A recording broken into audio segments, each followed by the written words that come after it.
அமைச்சர் ஆனந்த விஜயபால மல்வத்து மற்றும் அஸ்கிரிய பீட மகாநாயக்க தேரர்களை சந்தித்து ஆசீர்வாதம் பெற்றுக் கொண்டார்.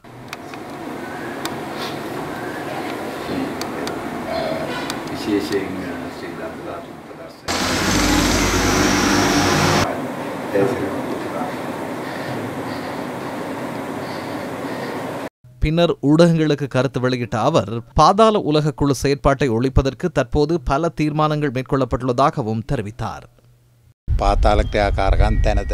பாதாள உலக செயற்பாடுகள் ஆங்காங்கே இடம்பெறும் துப்பாக்கிச் சூடுகள் என்பன நீண்ட காலமாக நமது நாட்டில் இடம்பெற்று வருகின்றன. நீண்ட காலமாக பாதாள உலக குழுக்கள் மற்றும் போதைப்பொருள் வர்த்தகம் என்பவற்றை ஒன்றாக சமூகத்துக்குள் வளர்க்க சில அரசியல்வாதிகள் ஒத்துழைப்பு கிடைக்கப்பெற்றுள்ளது என்பது ரகசியமல்ல. பல காலமாக சமூகத்தில் வேரூன்றி போயுள்ள அந்த முறையை குறுகிய காலத்துக்குள் முடிவுக்கு கொண்டு வர முடியும் என்று நாம் நினைக்கவில்லை. ஆனால் இதனை நிச்சயமாக முடிவுக்கு கொண்டு வர வேண்டும். பாதாள உலக குழுக்களை கட்டுப்படுத்த வேண்டும். மக்களுக்கு பயம், சந்தேகமின்றி வாழக்கூடிய சூழலை உருவாக்க வேண்டும். அதற்காக நாம் பல நடவடிக்கைகளை எடுத்துள்ளோம். இதனை கட்டுப்படுத்த வேண்டியது மிக அத்தியாவசியமாகும். அது தொடர்பில் நாம் மிகுந்த கவனம் செலுத்தியுள்ளோம்.